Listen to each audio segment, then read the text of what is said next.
Good morning, good afternoon, and good evening. Welcome to today's Ørsted Talk. This is the third Ørsted Talk we've held and the first to be open to attendance by not only Ørsted employees, but also an external audience. And we're thrilled that you've all taken the time today to join us.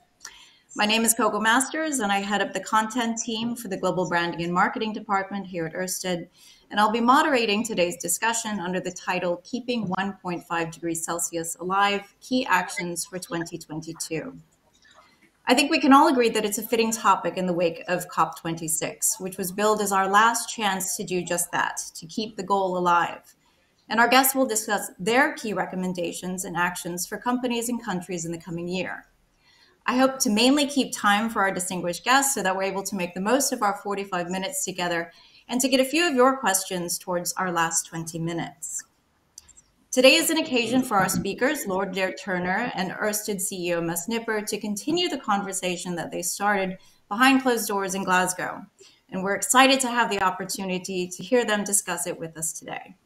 So before we get started with questions, please allow me to introduce our speakers. And in the interest of time, I'll keep my comments on their many accomplishments brief. Lord Adair Turner has been heralded by many in our circles as the, quote, most knowledgeable man on the energy transition. He chairs the Energy Transitions Commission, or the ETC, started in 2015, a global coalition of leaders across many sectors committed to achieving net zero emissions by 2050, and with a focus on economic growth and climate change mitigation. And as many of you know, the ETC has been instrumental in developing our thinking around climate action and net zero. And I'll ask Adair to tell us a little bit more about that in a moment. Previously, he was also part of the nonprofit think tank Institute for New Economic Thinking. And Mads Nipper is now close to wrapping up his first year at the helm of Ørsted, having become our group president and CEO in January of this year. Mads was previously CEO and group president of Grundfos, where his sustainability agenda made the company a global leader in advanced pump solutions. He's also part of the World Economic Forum's Alliance of CEO Climate Leaders and is co-chair of the Power Working Group. Mads, Adair, again, welcome, and let's get started, shall we? Thank you. The first question I'd like to address is to Adair. And in just a few years, the ETC has established itself as a key global voice in the decarbonization and energy debate. There are some viewers here who may be less familiar with your work, so if I may encourage you to brag a little bit, please tell us how you believe the work of the ETC has impacted the global energy and decarbonization thus far. Well, Coco, thank you. Great pleasure to be on this session today. As you said, the Energy Transition Commission got going in 2015, and we've gradually grown from then over 6 years. We're now about 50, mainly companies, a few NGOs as well, and we're active in Europe, the US, India, China, a bit Australia, and also starting some activities in Japan. Right from the beginning, our particular expertise has been to look at the technology possibilities and the economics and to work out what that means for how we can get to net zero by 2050. Though initially in 2015, we hadn't yet set that as a target, but by 2018, we all agreed that was a target. And I would simply highlight two key breakthroughs in our analysis. Probably in about 2017, when we produced a report at that stage, we were one of the first organizations to realize that the cost reductions on wind and solar, and indeed various forms of battery storage technology, were occurring so fast that you could now commit to building power systems across the world, which were as much as 70 to 80% dependent on variable renewables, that you could do that and still balance supply and demand during the day and the year, and that you could do it cost effectively compared with fossil fuels. And you know, I was the first chair of the UK Climate Change Committee, a government organization back here in 2008 to 12. And at that stage, I didn't know that. And I think we couldn't be sure of that, because what's happened is the price of solar and wind has come down so much. And we were one of the first to call it and to convince people just how fundamental, but how optimistic the point was about decarbonizing electricity production with variable renewables. Our other big breakthrough, I think, was in 2018 when we did a report called Mission Possible. And it looked at all of the what people think of as hard to abate sectors of the economy: steel, cement, chemicals, long distance shipping, long distance aviation. And we said, even in these, you can get to net zero by 2050. And we described the technologies. They included carbon capture and storage. They included bioenergy. But at the core of them also was green hydrogen, either used directly or in ammonia, for instance, for long distance shipping. And once we'd worked that out, we then realized that we were going to need even more electricity than we'd initially envisaged. So we gradually developed and have now been accepted as real global experts, a vision of how we get to net zero. And it is a vision of deep electrification, of taking electricity from 20% of final energy demand to as much as 60% or higher by 2050, taking green hydrogen up to maybe 15% of final energy demand, and increasing the scale of the global electricity systems 3 or 4 times. So I think you asked me to brag, but I'm doing it. We have played a role in making that vision mainstream and convincing people that building a zero carbon power system is not just part of how we get to a zero carbon economy. It is sort of 70 to 80% of the whole picture.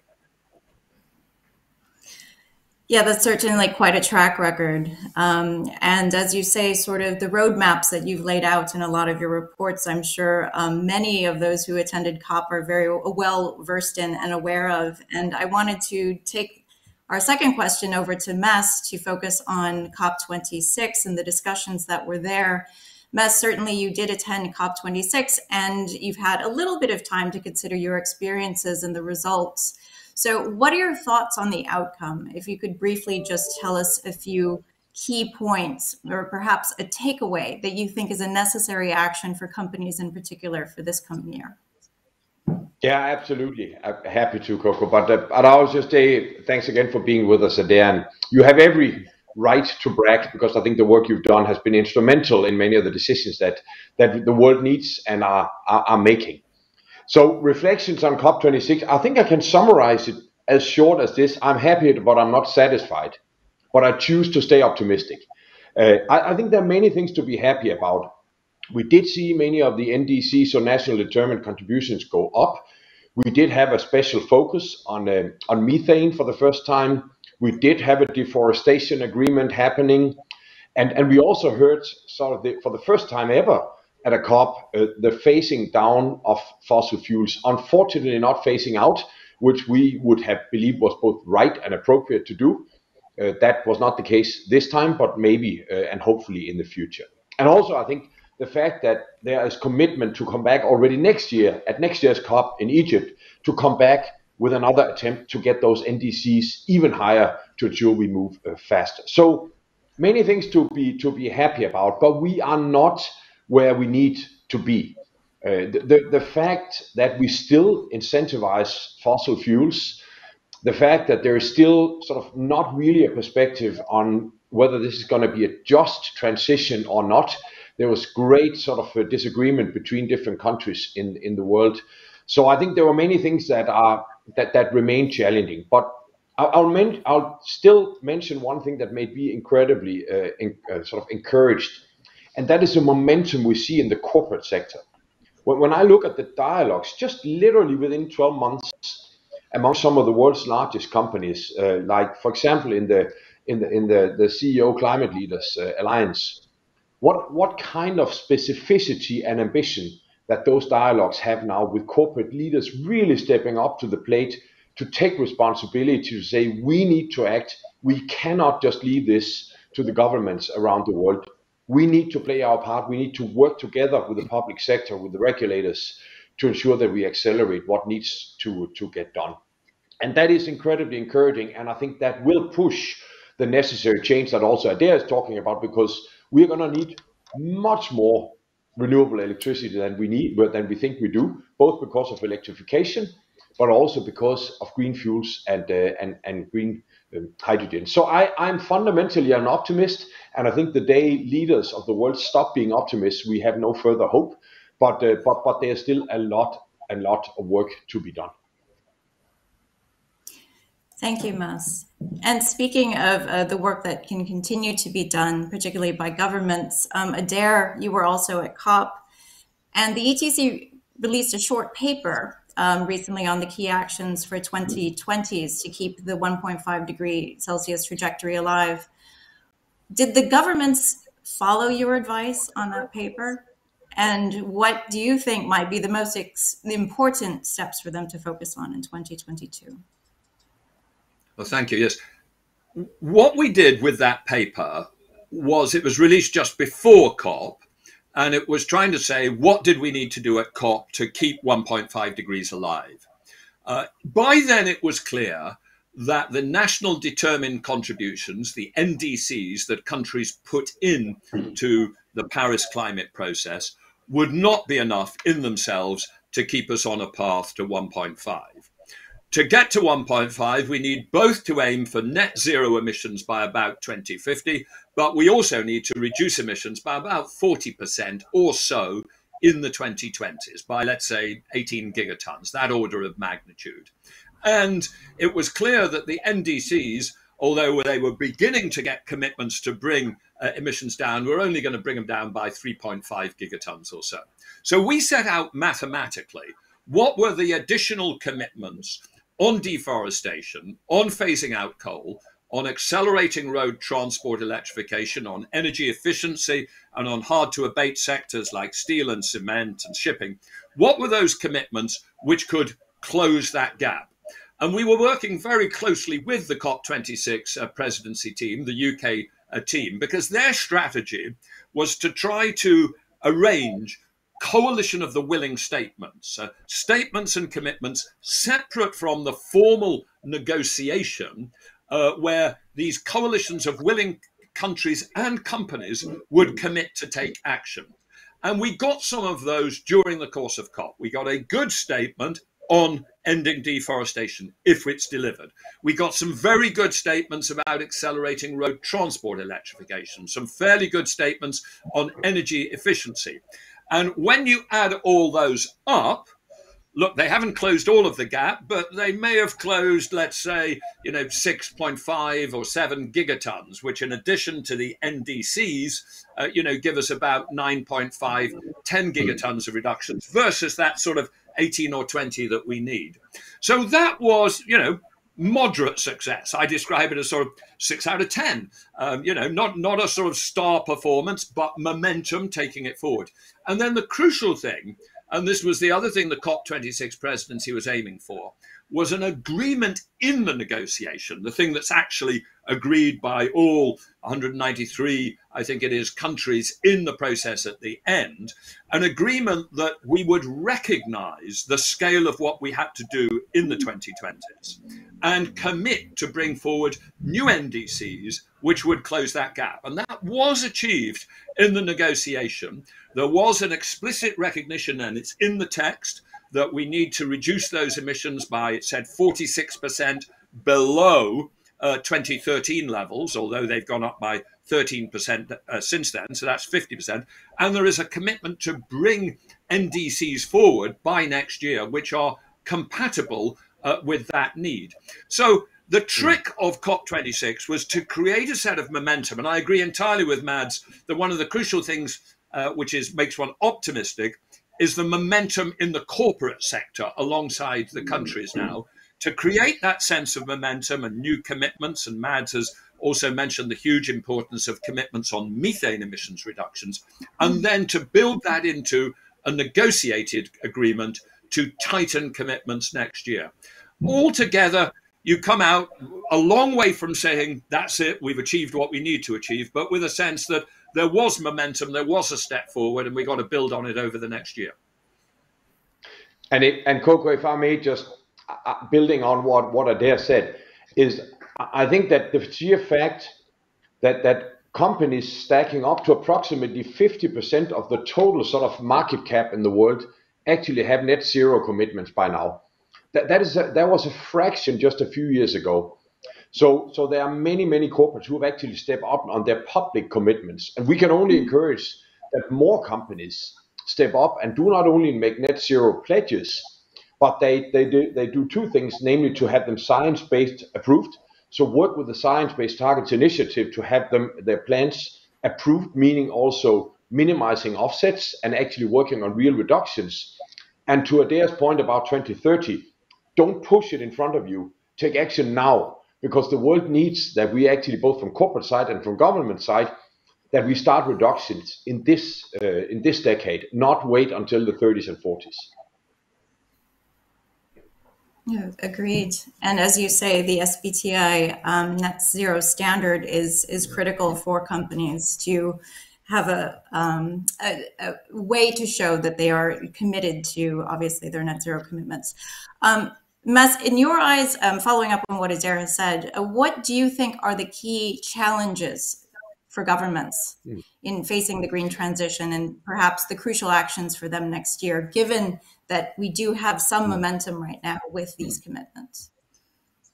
Absolutely. No, and I think there's no doubt, and I'm happy that Adair mentioned that as well, is that we cannot let this decarbonization journey be a competition between energy efficiency, electrification, renewable energy, and build out of and renewable fuels. It has to go hand in hand. We need this engine to hammer on every single cylinder, and that is also why I think, with the energy sector being responsible, sort of the production of and use of energy being well above 70% of total global emissions, it is critical to accelerate renewable energy, and that will be a big challenge, because there are many. It seems easy also in the light of the complete correct fact that Adair says that renewable energy is cost competitive today. It is cheaper than nuclear. It is cheaper than coal. It is cheaper than gas in by far the majority of the parts of the world. So it is already competitive, but there are still many roadblocks. So, for example, making land available, and I mean both here land, but also especially seabed. So how do we ensure we actually make the seabed available for people who are building renewable energy? How do we ensure that the consenting processes are efficient and predictable? And because we will need every year, combined with onshore wind, solar, and offshore wind, we need, in order to be on track by 2030, we need to add almost 1,000 gigawatts every year of renewable capacity. That is between 8 and 10 times the run rate right now. And that means that the policy frameworks, the way that we make this land available, that finding the space, so to speak, is just vital to completely gear shift. And that is not something that any corporate can do, but it takes that companies, developers, and governments work together and realize that this is a complete gear shift that we need. It's not just sort of 10% faster. That won't get us where we need to.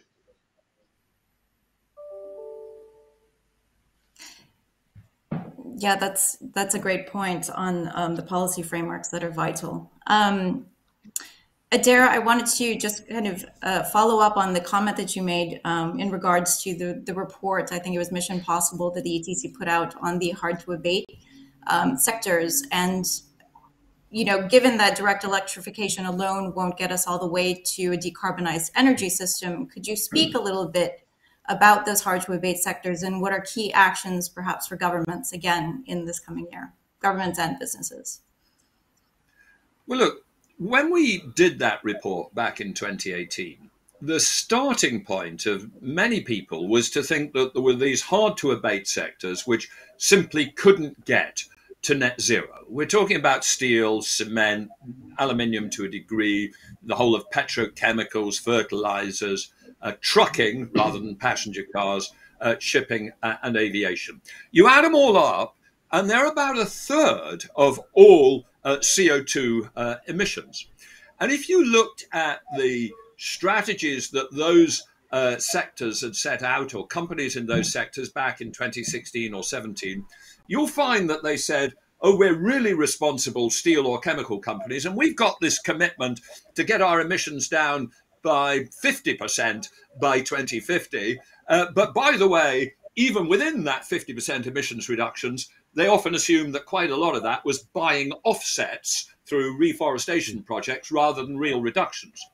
And we looked at this and we produced this report called Mission Possible. We said, no, look, in each of these sectors, you can get pretty close to absolute zero. You know, you can reduce 90% or even 95% in yourself, with only the last 5% being the purchase of offsets. And you can do it by 2050. And what we set out were the technologies that get us there. Let me give you an example. Till 5 years ago, I think most people thought steel would be a really, really difficult sector to decarbonize. And it's also true that most people, when they thought about steel, simply assumed that you had to take the dominant existing primary steel process, which is a coking coal used as the reduction agent in a blast furnace, and you'd add carbon capture and storage to that. That was the predominant way forward. And we looked at it, and we were one of the first organizations to say, well, actually, there's a range of technologies here, and they include using hydrogen as the direct reduction agent, as well as you can use methane and syngas en route to hydrogen. And we also became aware that there were things going on which could produce a dramatic fall in the cost of green hydrogen.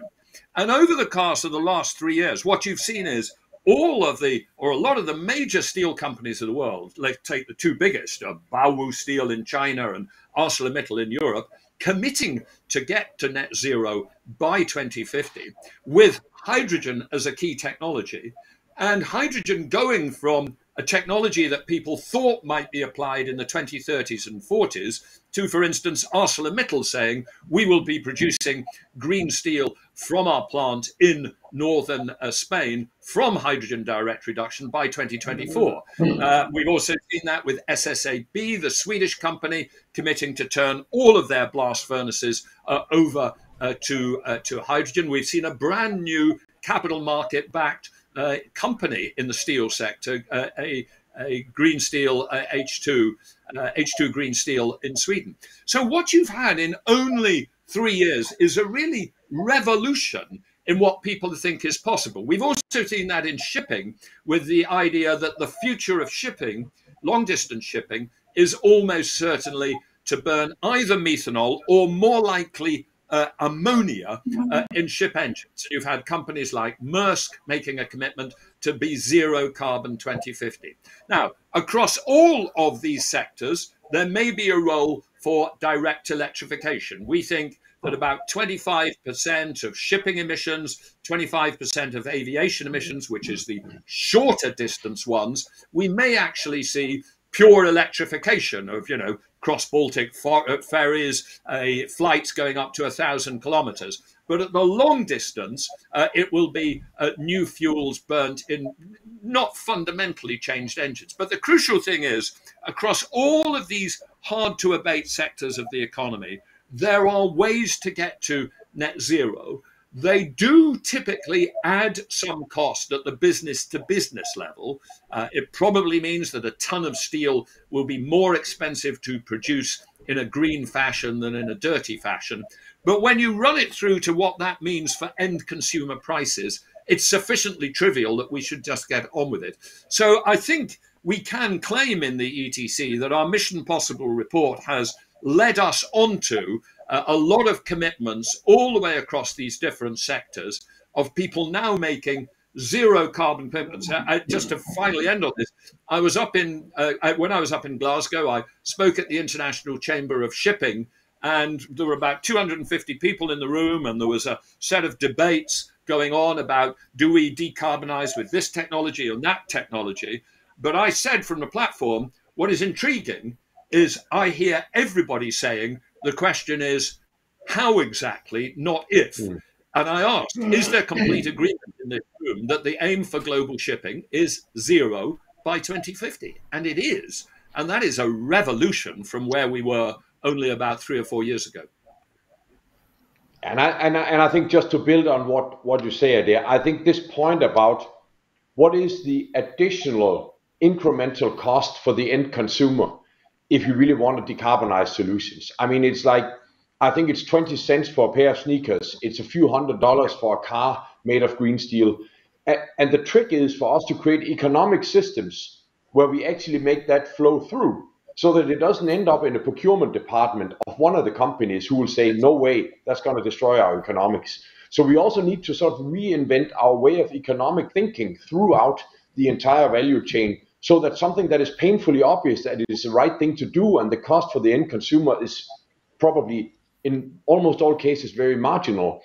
How do we ensure that we don't stand in our own way of decarbonizing the world that we have to? And just to illustrate that point, because it raises this issue of the role of carbon prices and the role of regulation. If we are to produce steel in a green fashion, it might today cost 25% more. That is $100 per ton of steel. So the question I'd like to ask all of you out there is, how much steel did you buy last year? Well, of course, unless you happen to be a sort of a procurement officer in a major company, the answer is none. But indirectly, I can tell you the answer. Indirectly, on average, the citizens of Europe purchased about 300 kilograms of steel last year in all the cars that you bought, or the washing machines that you bought, or the steel in the hospital that your government built for you. 300 kilograms, 0.3 of a ton. So if the green steel is going to cost $100 a ton more, then the cost to you on average of completely greening the whole of steel production is 0.3 of 100 tons. It's $30 a year. But of course, at the level of the person who is procuring that steel, of course, they say, yeah, but this is $100 a ton, and I'm incentivized to keep the cost of this steel low. So we have to create either regulatory mechanisms or consumer promises where we say this car is made of green steel, it's more expensive, but buy it because of that, or carbon pricing. We have to level the playing field at the business to business level, but confident that when it gets through to the consumer price effect, it is usually absolutely trivial. Very true. Mess, is there anything else that you would like to add to that, Mess? I was just nodding because I'm in violent agreement. Oh, that's wonderful. I think that's a good place to pause. We should get to some questions from the audience who are joining us today. I first wanted to start this part of today's discussion with the question that focuses on the different perceptions of the role of technology and behavioral change to combat climate change. Some have framed this with two very visible individuals. So Mess, perhaps I could start with you. Are you a Greta or a Bill? I think I'm probably a Greta Gates, if I'm honest, because I think the urgency that the Gretas of the world are pushing is the right thing to do. I think that the direct sort of word we need to be carbon neutral tomorrow is obviously something that can't happen. But I think without the Gretas of the world, and I mean also the Gretas in suits like myself, I think we are at risk of not moving fast enough. But we cannot just shout to the problem. We have to find solutions. And I think what Bill does, and many others alongside him, is to point to what are the solutions, what are the reasons why we should be optimistic, what is it we can do together to scale, how can I be a catalyst for change. And I think the discussion we just had with hydrogen, it's just such a wonderful example, because a hydrogen economy is possible. We can decarbonize those hard to abate sectors, but unless we have the bills to prove that that is possible, unless we have the bills to say we need to work with governments to create the right policy structures, the rights of demand side levers, the right supply side, the right really significant build out of renewable energy. How can we make that happen? How can we make the capital flow? How can we ensure that we are doing things we didn't believe was possible? That is what we need to marry with the Greta attitude. So I think it's fair to say that I'm both, but I spend most of my time being a Bill. Well-rounded answer. Adair, may I ask you the same? Yeah. Well, look, let me characterize the Greta Thunberg, Bill Gates debate. I mean, I think what Bill Gates is saying is, look, provided we develop a whole load of technologies, we will be able to continue to have the lifestyle that we've got. We'll be able to eat red meat if you want. We'll be able to fly around the world. We'll be able to heat our houses, drive your cars. And I think broadly speaking, there is a Greta Thunberg point of view that says, no, there are some planetary boundaries out here, and that you've got to accept a different lifestyle. You've got to stop flying. You've got to stop eating red meat. You've got to buy a smaller car, etc., etc. It's about behavior change and limiting planetary boundaries. Now, I actually delivered a lecture on this a year ago. You can find it on the website. It's called Techno-Optimism, Consumer Behavior and Planetary Boundaries. And my point of view is this. It's a difference between two different sectors of the economy and two different time durations. In everything relating to energy, buildings, industry and transport, I am in the long term an optimist. I am in the long term that once we have built a zero carbon economy, we will be able to enjoy, and even 8 billion people across the world will be able to enjoy the lifestyles that we currently enjoy. And that is because actually, in terms of having a zero carbon electricity system, the potential is absolutely massive. The sun shines down on humankind each day about 8,000 times as much energy as all human energy uses. And then it has, part of that is just solar energy, and then indirectly it creates wind energy. And if you add up the quantities of solar and wind that we need and how much of the world we have to cover in wind turbines or solar PV and how much lithium we need or how much copper we need, you end up as an optimist that it's absolutely possible in the long run to have something which is a zero carbon energy system, but still using energy to support modern developed country lifestyles. However, I'm worried about two things. One, I'm worried about the pace at which we can get there. Not that the end is possible, but that the pace at which we can get there, whether we can get those 40% reductions in the 2020s. And that is why personally, as a person who does talk about the importance of climate change, I feel the need to put some Greta elements into my lifestyle in terms of being, cautious, trying not to fly unnecessarily. Well, COVID has helped with that, I can tell you. But even when we get rid of COVID, I have some very simple rules. I have no flights north of the Alps.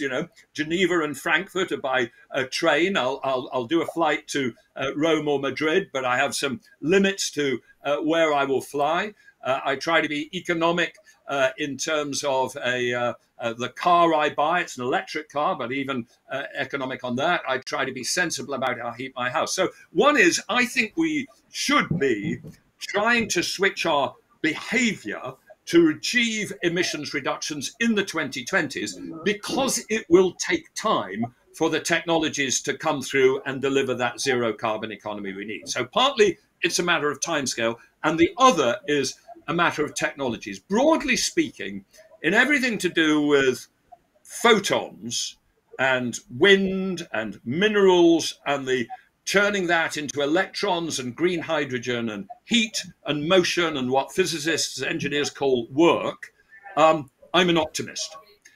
At the moment, I think the big challenge is in everything to do with our food and fiber system and everything to do with how photosynthesis produces complex carbohydrates that go into our food and our fibers. Because that's an incredibly inefficient process. It requires a lot of land. It is what drives the destruction of biodiversity. And it does it in particular if we first of all produce vegetable matter in a somewhat inefficient photosynthetic process, and then we put it through these incredibly inefficient processors called cows and sheep, which convert vegetable protein into meat protein in processes which are only about 4% efficient. And I think that's where we don't yet have the technological fixes. Let's be clear, that is what is driving deforestation. It's ultimately coming off meat production. I think we may have the technological fixes there in the long term with things like synthetic meat. But in the meantime, I've given up red meat as my bit of Gretaism in the short term, awaiting the technological fix. So technological optimist, in the long term on many of the technologies, but need to accelerate that with consumer change. And we are still to find the technological fixes on the food and fiber system, though we'll probably get there in the long run. Yeah, and I think, if I may just also, I think food is actually a great example, and I think animal protein is also a great example, because there's this, at least in parts of the world, there is this sort of almost polarizing debate between meat lovers and vegans, and I don't find that particularly helpful. In general, polarized views create more conflict and sort of often a paralyzation of that doesn't lead to action, but rather the opposite. And I actually think the meat sector, I would see no reason at all why the global meat sector would not commit to say, we will, as a start, until we have those technological solutions to those inefficient machines called sheep and cows, we will actually reduce quantities to half. We will make it a lot more sustainable. We will invest into sustainable solutions. We will make it much higher quality, much better animal welfare, no antibiotics, and we will eat half and we'll pay twice for it. Because it's not a human right, and in most parts of the world, it can't even be argued that it's unjust to not be able to buy 2 kilograms of minced meat for $10. It's not right. And I think red meat has sort of become the scapegoat. But the problem is the minced meat by the many kilograms. And I think we need to get used to rethinking the economics at the same time. So farmers will earn the same, if not more. The food companies will earn the same, and if not more. We will have much better, higher quality solutions, and just get used to eating half. It will be a greater solution, but we will all enjoy it more. And by the way, it will be healthier. So that's sort of a very tangible example of a behavior change that I think companies can help stimulate. And I think retailers play a huge role in this transition. I know it's a little bit off the track of an energy system transition, but there's so much that businesses can do. Like Ørsted chose as a company to decarbonize from fossil fuels to now almost 100% renewable fuels. Maersk is choosing to create a new market of green logistics. Retailers chose not to sell cage eggs anymore and create a new market, which actually was a value up of the existing products. If you think about it as commercial leaders, there's so many things we can do that is actually a business opportunity on top of committing to science-based targets for decarbonizing your value chains. And that's why there is no reason not to take action, also for the business leaders on the call. I mean, I do agree with that. I think, for all the meat eaters out there, think about, eating really beautiful, organic, grass-reared, excellent steaks occasionally, rather than large quantities of mincemeat continually. It's a shift to quality, but a reduction in quantity. Agreed. I wanted to get at least 2 more questions in by the end of our session. I'm loving the specificity with which you're talking about all of this and the examples. But perhaps one question that we could focus on now, Adair, you'd mentioned that the pace is something that you're relatively concerned with, despite the optimism you have. One question is that, are you afraid perhaps that politics could take over when politicians realize that they didn't react quickly enough and then change the narrative to say, 2 degrees is adequate? Well, there is a danger that on the sort of climate change denier side, the strategy goes from it isn't there, it's not as bad as you think, all the way through to, well, it's too late to do anything about it in any case, and that they simply switch from one narrative to the other. But I think, we've got to push back against that narrative. We've got to win the political argument. I think we've also got to win the political argument by foreseeing some of the challenges along the route.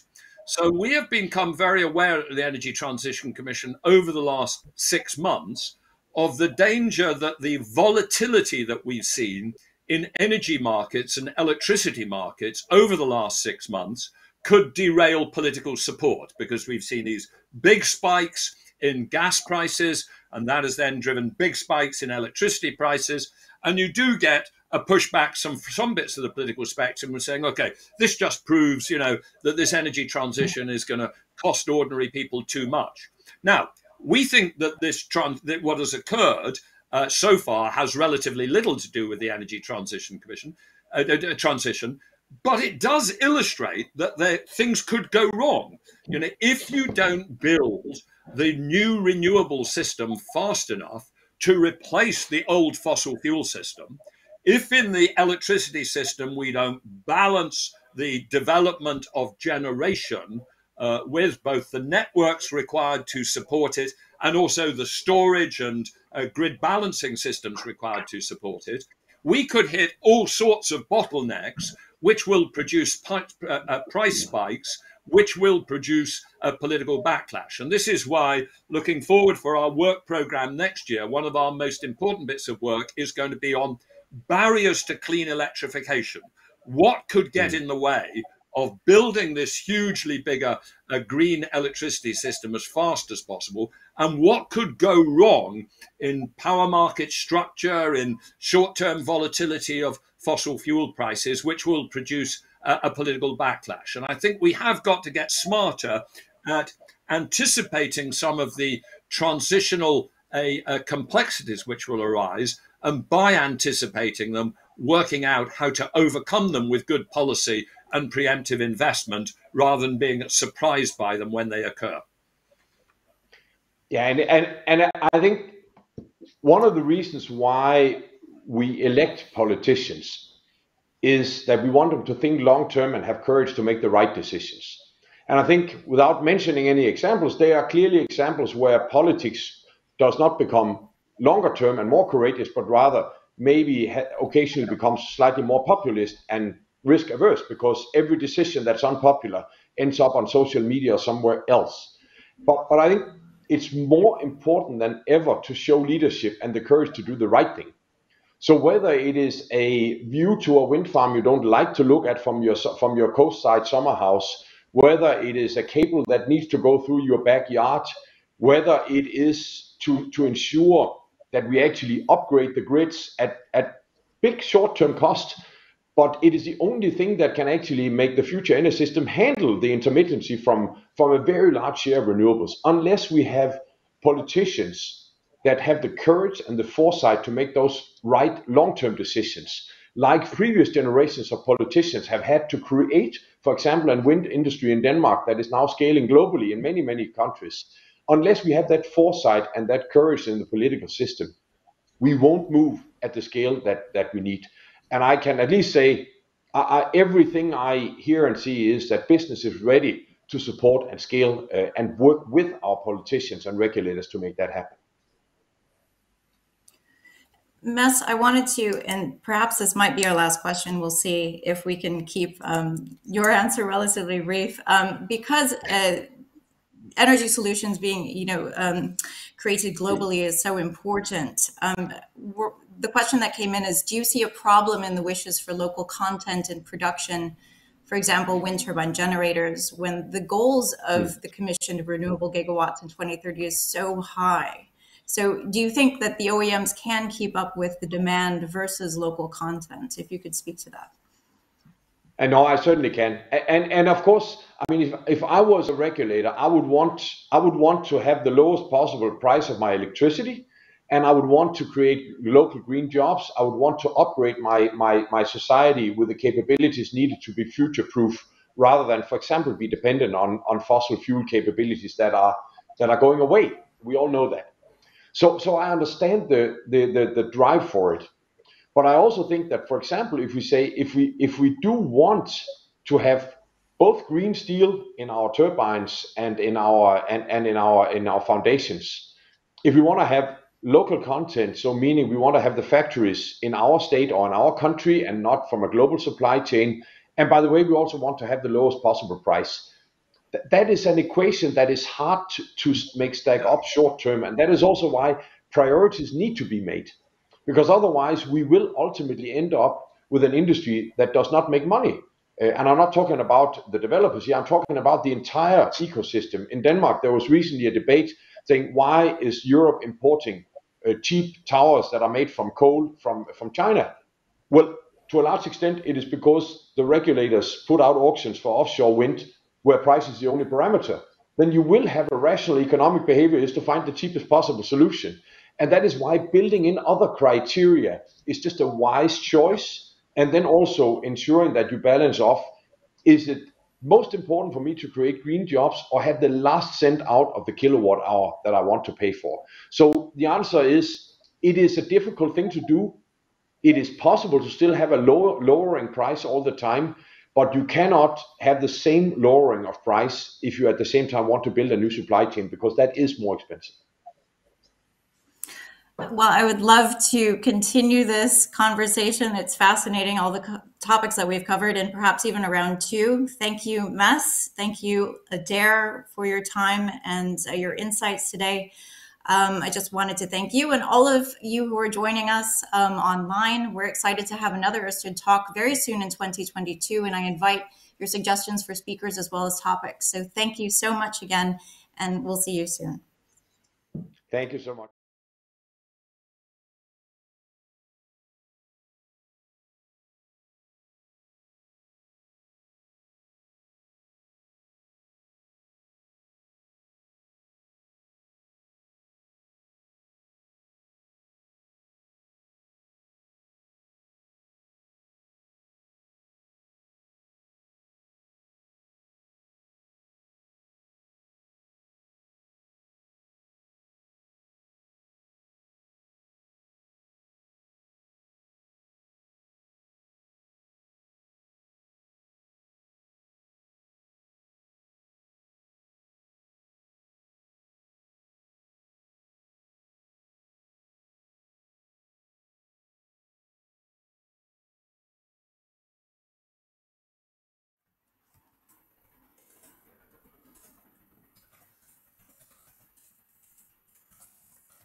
Microphone test.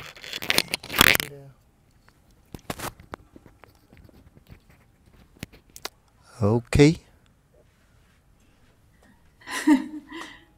Sådan der. Can you hear us? I can hear you now. Yep. Okay. Great. Thank you. But I needed to close down the event here. Yes, of course. It was super nice, Coco. Oh no, Super nice, I'm Coco. glad it worked out. Thank you so much for Really the good, work that really you did good. in planning all of this. I think it went fairly smoothly. Again, I think we could do a round two easily. Yeah, but it's like that So- every time they're talking and talking and talking. Yeah, I'm sure. Yeah. But thank you so much, Coco. But I guess we'll do like a Thank small you. evaluation maybe tomorrow with Tom. Okay, and, sounds good. Yeah, cool. Awesome. Thanks so much. Bye. Take care. You too, Bye bye. bye.